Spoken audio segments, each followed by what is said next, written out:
জামাতের জন্য নজিরবিহীন সফলতা। সুখবর, আপনাদের এখন যে সুখবর দিব আপনাদের জন্য সামনে অপার সম্ভাবনা। আপনারা তো হারেন নাই, আপনারা জিতে গেছেন। কত বড় বিজয়! আল্লাহ আপনাদেরকে কত বড় সফলতা দান করেছে, আপনি শুনে অবাক হবেন। আপনার জন্য আগামীর বাংলাদেশ, আপনার জন্য আগামীর বাংলাদেশের ক্ষমতা। জামাত এনসিপির হতাশাগ্রস্ত ভাই বোনদের জন্য একটি আশার আলোর সংবাদ শোনাচ্ছি। এটারই একটা সুন্দর প্রতিফলন ঘটাবেন বলে আমি মনে করছি। অন্যভাবে খেলছে, তার খেলার লেভেলটা অন্যরকম। এটাই ব্যবস্থা কইরা রাখা গেছে ডক্টর ইউনূস স্যার। উনি কাঁচা খেলোয়াড় না, সাধারণ খেলোয়াড় না। যাওয়ার আগে কিছু ডিট কইরা গেছে, কিছু দলিলে দস্তখত কইরা গেছে। নির্বাচনের ফলাফলে কারচুপি করে হাতে নাতে ধরা পড়েছে নির্বাচন কমিশনার প্রধান নাসির উদ্দিন এবং নির্বাচনের ফলাফলকে এবার বয়কট করেছে জামাত ইসলামী সহ 11 দলীয় ঐক্যজোট। বিএনপি দল শপথ নেওয়ার আগেই তাদের পতন শুরু হয়েছে। জামায়াত যুদ্ধের ঘোষণা দিয়েছে আজকে। দেশের 22তম রাষ্ট্রপতি হিসেবে শপথ নিলেন প্রধান উপদেষ্টা ডক্টর মোহাম্মদ ইউনূস। বেলা 11টায় বঙ্গভবনের দরবার হলে শপথ অনুষ্ঠানে নবনির্বাচিত রাষ্ট্রপতিকে শপথ বাক্য পাঠ করা। সরকারি বাসভবন ছেড়ে পালিয়েছেন দেশটির প্রেসিডেন্ট। সরকারি বাসভবন ছেড়ে পালিয়েছে প্রেসিডেন্ট। নতুন রাষ্ট্রপতির বিষয়ে আপনাদেরকে শুভ সংবাদ শোনাবো, যদিও আমার কাছে অলরেডি আর নাম শুনলে আপনারা সবাই পছন্দ করবেন, ভালোবাসবেন। স্বৈরাচার আওয়ামী লীগকে, স্বৈরশাসক আওয়ামী লীগকে যদি কেউ জায়গা দেয়, যদি কেউ তাদেরকে আবার পুনরায় তাদের জায়গায় ফিরিয়ে আনতে চায়, তাদের পুঙ্খানুভাবে বিচার আচার না করে, তাহলে আমি আজকে ঘোষণা দিলাম ভোটের ফলাফলে জামাতের জন্য নজিরবিহীন সফলতা। সুখবর, জামাত শিবিরের লোকজন আবার জেগে উঠুন। আপনাদের এখন যে সুখবর দিব আপনাদের জন্য সামনে অপার সম্ভাবনা। জাস্ট ঘুরে দাঁড়ান, আমার এই আলোচনা শেয়ার করে সারা বাংলাদেশের প্রত্যেক জামাত শিবিরকে শোনার সুযোগ করে দেন। মুমিন কখনো হতাশ হয় না। আপনারা তো হারেন নাই, আপনারা জিতে গেছেন। কত বড় বিজয়! আল্লাহ আপনাদেরকে কত বড় সফলতা দান করেছে, আপনি শুনলে অবাক হবেন। আবার মুহূর্তে জেগে উঠবেন, কোনো ভয় নাই।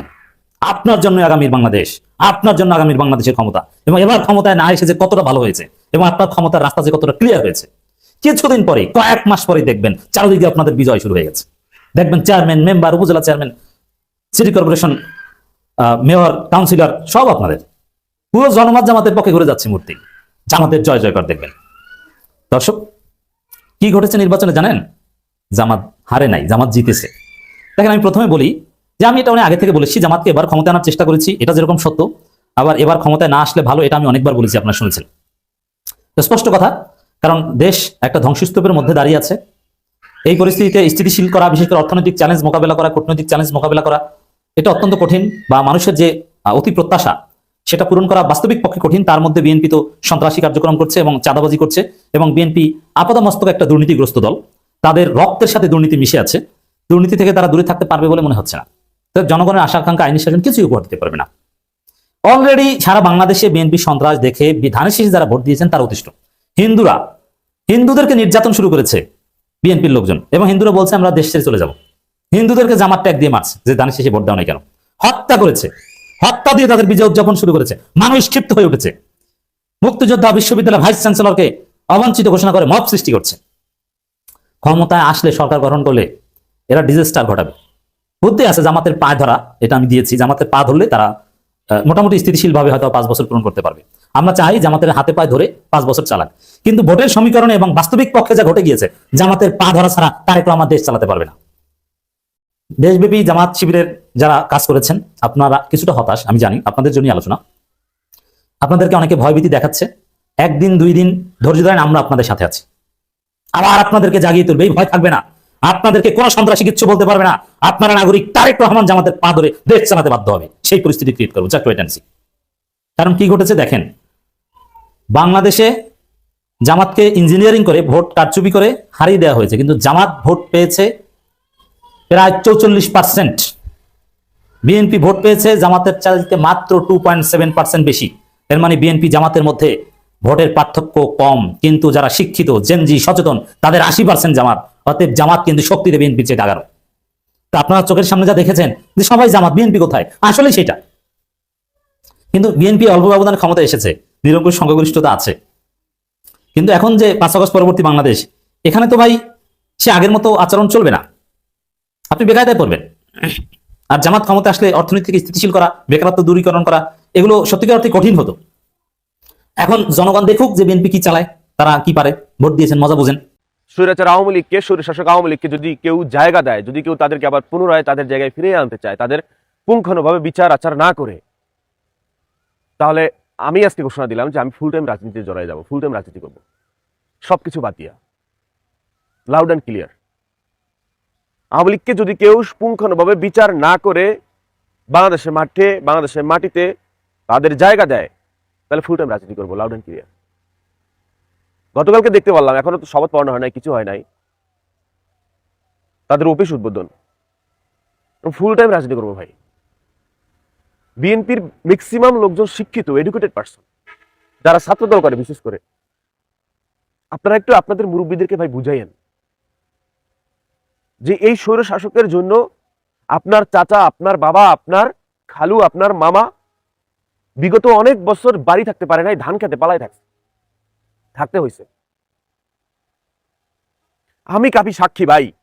ঢাকা প্রেস ক্লাবের সামনে সেই 2018-19 সালের দিকে, কখন নির্বাচন হলো, 18 সালে না, এর আগের দিকে মনে হয়, এই যে নির্বাচন বিএনপি করলো না, বিএনপি মানে দায়িত্ব কে যেন ডাক্তার কামাল না কে যেন নিছিল না, ভুল হতে পারে নাম, সেই প্রোগ্রামে আমাকে নিছে, আমার একটা ক্যামেরা ছিল, মানে ওই বিএনপির মিছিল, স্লোগান, কথা এগুলো তো মিডিয়া কভার করতেছিল না, আমাকে নিছিল, আমার ভাই ভাইদের ধরতে আমি গিয়েছিলাম। তখন গিয়ে দেখছি যে প্রেস ক্লাবের সামনে রাস্তার দাঁড়ায় হয়েছে, কিন্তু একটা মিছিল যে করবে, সেই মিছিল আওয়ামী লীগের জন্য বিএনপি করতে পারে নাই। রাস্তায় নামে যে একটা মিছিল করবে বিএনপি, সেটা করতে দেয় নাই আওয়ামী লীগ। সেই আওয়ামী লীগকে আপনি এখন এসে পুনর্বাসন করতে চাইবেন, করবেন, চেষ্টা করবেন, এটা তো আমরা মেনে নিব।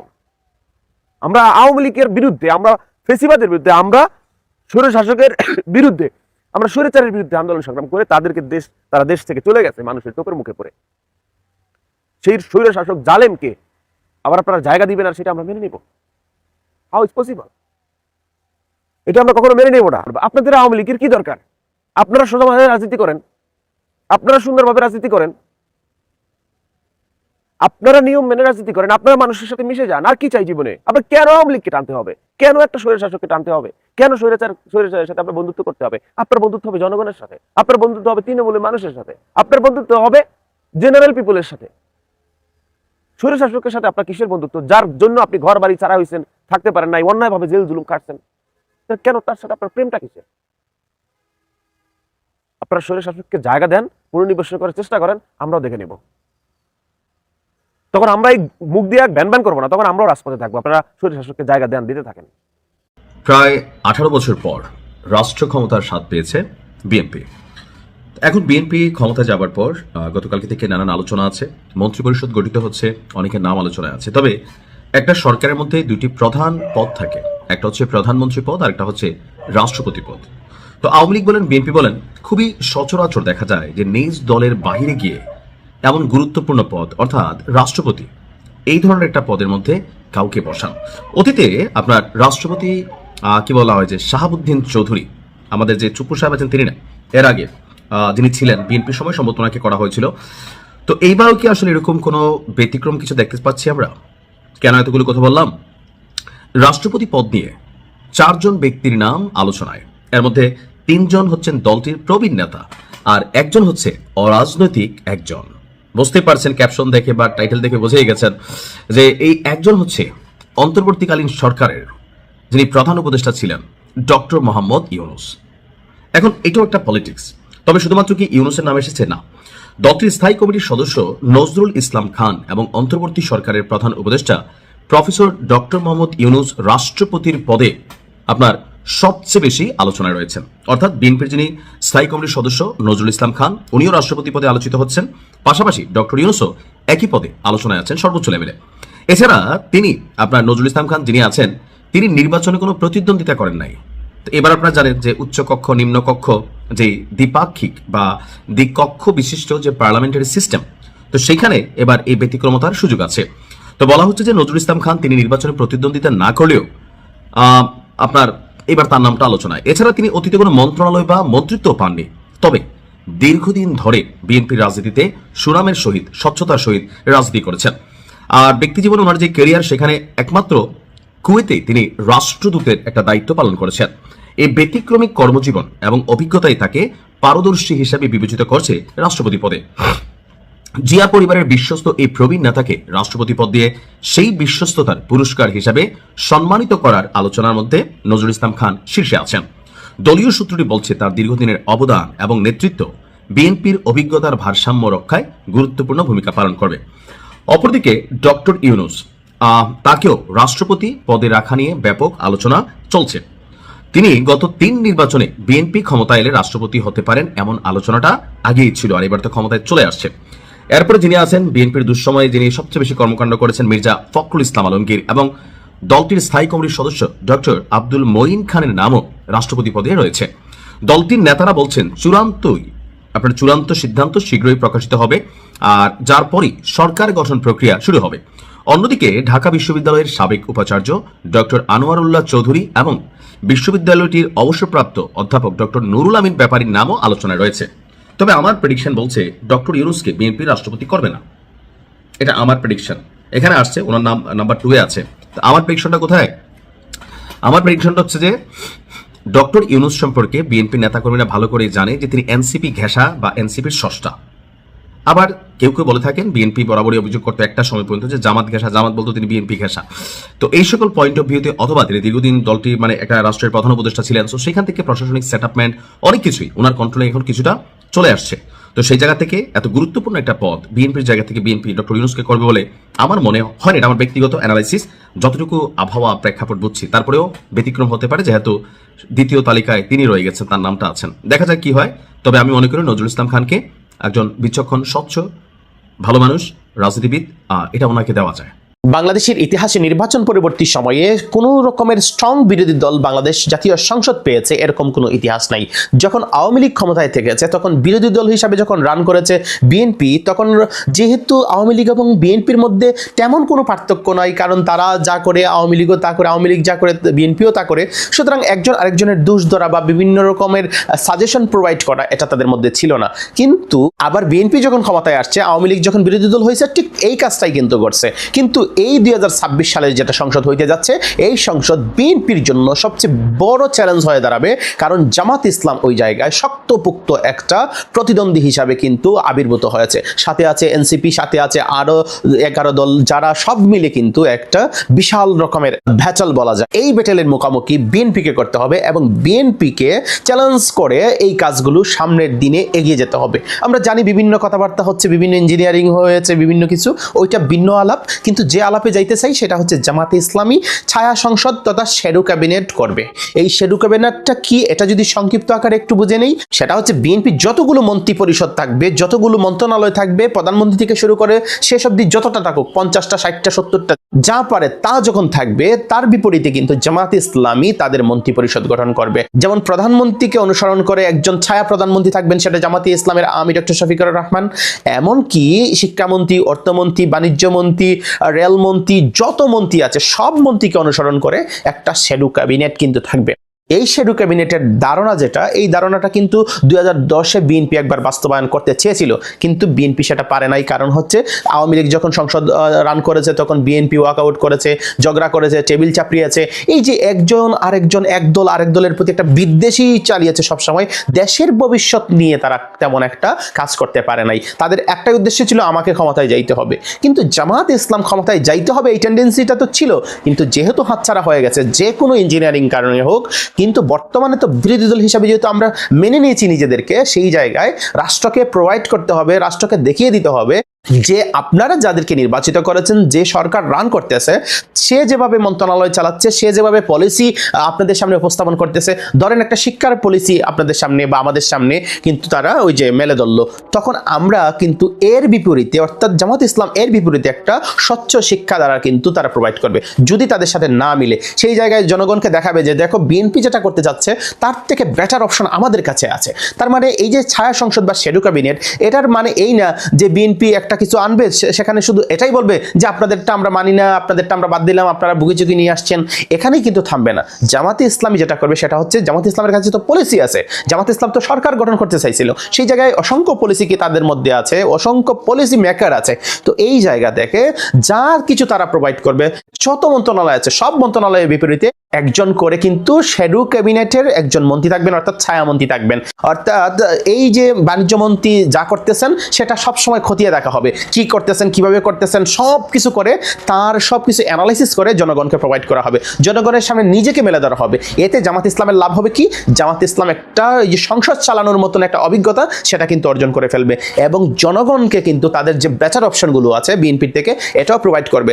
যে দেখো, বিএনপিকে যদি সরকার না বানিয়ে আমাদেরকে বানাইতো তাহলে আমরা এটা প্রোভাইড করতাম, তোমাদের জন্য আরো বেটার হইতো। তখন জনগণ বুঝবে, হায় হায়, এটা তো সত্য কথা, জামাত ইসলামকে সরকার না বানায় তো ভুল করে ফেলছে। সুতরাং জামাত ইসলাম কিন্তু তারা এই শ্যাডো ক্যাবিনেটের মাধ্যমে তারা সরকারের একটা দ্বিতীয় সরকার হিসাবে রান করবে, অর্থাৎ সরকারের পরিবর্তে একটা সরকার কিন্তু তাদের পিছনে পিছনে অর্থাৎ তাদেরকে ফলো করে থাকবে।